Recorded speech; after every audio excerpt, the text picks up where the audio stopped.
Ajang ASEAN Cup 2024 dikabarkan mengalami perubahan jadwal. PSSI bocorkan proses pemain keturunan untuk bela timnas Indonesia. Alasan belak-belakan Cina pilih stadion yang buat timnas Indonesia tak nyaman di kualifikasi Piala Dunia 2026. Indra Syafri pujian Jens Raven, adaptasi cepat dan tanpa perbedaan di timnas Indonesia U19. Arhan Kakak siap mengisi kekosongan Jens Raven. Batalnya naturalisasi Mauresmo Hinoke untuk timnas Indonesia, penjelasan Indra Syafri dan Ahmed Zaki. Indra Syafri belak-belakan ungkap lawan terberat timnas Indonesia U19 di Piala AFF. Ajang ASEAN Cup 2024 dikabarkan mengalami perubahan jadwal. Media asal Vietnam Soha melaporkan bahwa AFF memiliki rencana untuk memundurkan jadwal yang ada. Awalnya turnamen ini dijadwalkan digelar mulai tanggal 23 November hingga 9 Desember 2024. Namun dengan rencana baru, ASEAN Cup akan dimulai pada 21 Desember 2024 hingga 5 Januari 2025. Jika kabar ini benar adanya tentu akan menjadi keuntungan bagi timnas Indonesia. Tim asuhan Sintayong bakal memiliki waktu persiapan yang lebih panjang. Hal ini sangat penting mengingat jadwal padat di putaran ketiga kualifikasi Piala Dunia. Pada ajang ini skuad Garuda memiliki jadwal melawan Arab Saudi pada 19 November 2024. Jika mengacu pada jadwal awal, timnas Indonesia hanya akan memiliki waktu istirahat kurang lebih 1 pekan sebelum laga pertama mereka di ASEAN Cup melawan Myanmar. Karena jadwal yang padat, rencana awal PSSI adalah mengirim tim U23 ke ASEAN Cup, sementara pemain senior difokuskan untuk laga kualifikasi Piala Dunia. Namun dengan jadwal ASEAN Cup yang kemungkinan diundur, timnas Indonesia bisa saja menurunkan skuad terbaik nantinya. Ini memberikan kesempatan bagi Sintayong untuk memanfaatkan waktu persiapan yang lebih panjang dan mengatur strategi yang lebih baik. PSSI bocorkan proses pemain keturunan untuk bela timnas Indonesia. Anggota Exco PSSI, Arya Sinulinga, mengungkapkan bahwa saat ini ada beberapa pemain keturunan yang sedang dalam proses untuk membela timnas Indonesia. Proses ini dilakukan sebagai persiapan menghadapi jadwal padat di putaran ketiga kualifikasi Piala Dunia. Pelatih timnas Indonesia Sintayong telah memberikan sinyal bahwa ia ingin menambah kekuatan timnya dengan beberapa pemain baru. Arya Sinulinga mengkonfirmasi bahwa ada beberapa nama yang sedang diproses untuk menjadi WNI. Ia tidak memberikan banyak detail mengenai nama-nama pemain tersebut. Namun ia memastikan bahwa pemain-pemain ini berasal dari Belanda dan memiliki posisi di tengah dan belakang. Untuk posisi depan, PSSI masih dalam tahap pencarian pemain yang tepat. Pasca penampilan apik timnas Indonesia, banyak pemain keturunan yang dikabarkan tertarik untuk bergabung. Suksesnya proses naturalisasi Tom Haye dan Jay Idzes juga meningkatkan minat pemain keturunan lainnya untuk membela skuad Garuda. Dengan adanya tambahan pemain keturunan, diharapkan skuad timnas Indonesia akan semakin solid. Namun Arya Sinulinga juga menekankan pentingnya pembinaan usia muda dan pengelolaan Liga 1 untuk memastikan keberlanjutan prestasi sepak bola Indonesia di masa depan. Alasan belak-belakan Cina pilih stadion yang buat timnas Indonesia tak nyaman di kualifikasi Piala Dunia 2026. Cina telah memilih beberapa stadion untuk putaran ketiga kualifikasi Piala Dunia dengan tujuan strategis untuk menjadikan pengalaman tandang timnas Indonesia tidak nyaman. Pilihan ini merupakan bagian dari taktik yang dipikirkan matang oleh Federasi Sepak Bola Cina. Dilansir dari laman Shandong Cina, Federasi Sepak Bola Cina menunjuk venue di 10 kota berbeda sebagai tuan rumah kualifikasi Piala Dunia 2026 zona Asia. Namun 4 dari kota tersebut dianggap tidak layak menjadi venue tuan rumah karena masalah administrasi dan keamanan.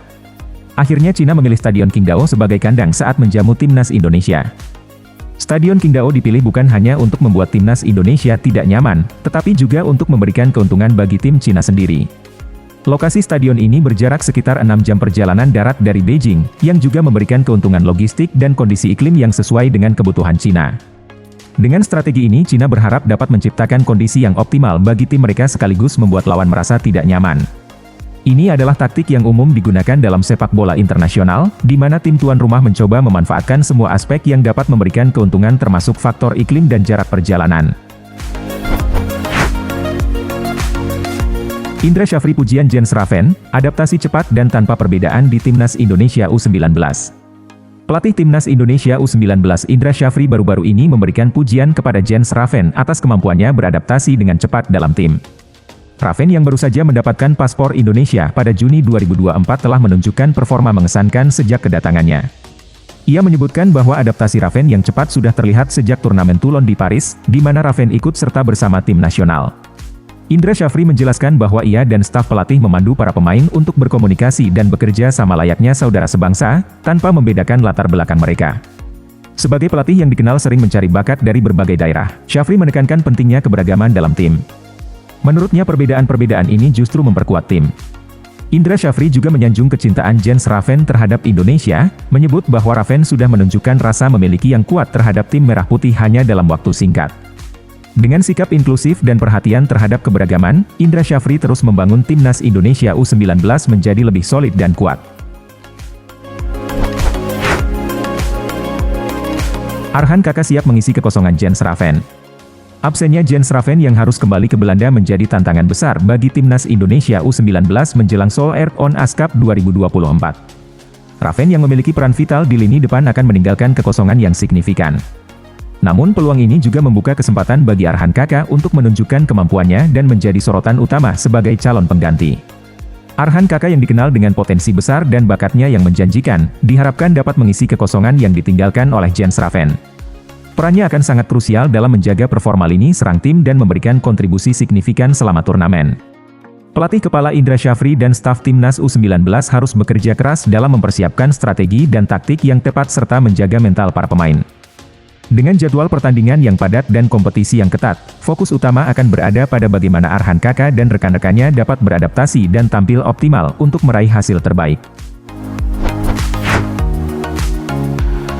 Batalnya naturalisasi Mauresmo Hinoke untuk timnas Indonesia, penjelasan Indra Syafri dan Ahmed Zaki. Rencana PSSI untuk menaturalisasi pemain muda Mauresmo Hinoke akhirnya batal. Kabar ini mengejutkan banyak pihak, termasuk pelatih timnas Indonesia U19 Indra Syafri yang belum mengetahui banyak detail tentang pembatalan ini. Mauresmo Hinoke adalah pemain keturunan Belanda yang rencananya akan dinaturalisasi untuk memperkuat timnas Indonesia U19.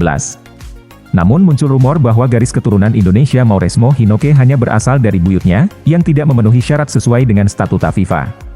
Menurut statuta FIFA, pemain naturalisasi harus memiliki keturunan langsung dari kakek atau neneknya, atau tinggal selama 5 tahun berturut-turut atau 10 tahun tidak beruntun di negara yang ingin diwakili. Karena ketidakcocokan ini rencana naturalisasi Mauresmo Hinoke pun dibatalkan. Indra Syafri mengaku tidak bisa berkomentar banyak mengenai kabar tersebut. Menir timnas Indonesia U19 Ahmed Zaki Iskandar juga menyatakan hal serupa. Ia mengungkapkan bahwa sebaiknya menunggu informasi resmi dari PSSI. Pembatalan naturalisasi Mauresmo Hinoke tentu menjadi pukulan bagi timnas Indonesia U19 yang sedang mempersiapkan diri untuk berbagai kompetisi mendatang. Indra Syafri belak-belakan ungkap lawan terberat timnas Indonesia U19 di Piala AFF. Pelatih timnas Indonesia U19 Indra Syafri dengan terbuka mengungkapkan tantangan terberat yang dihadapi Garuda Nusantara di Piala AFF. Setelah sukses membawa timnas Indonesia U19 menjuarai turnamen ini, Indra Syafri berbagi pandangannya tentang perjalanan tim dan lawan-lawan yang dihadapi. Indra Syafri mengungkapkan bahwa lawan terberat yang dihadapi timnas Indonesia di turnamen tersebut adalah timnas Malaysia. Ia menyebut Malaysia sebagai tantangan terbesar bukan karena aspek teknis, melainkan beban mental yang besar dalam menghadapi rivalitas kedua negara. Indra juga menambahkan bahwa Asosiasi Sepak Bola Malaysia mendapat tekanan besar dari fans mereka sendiri jika kalah dari Indonesia. Namun dia juga mengungkapkan keinginan timnya untuk menghadapi Australia yang dianggap memiliki level permainan yang lebih tinggi.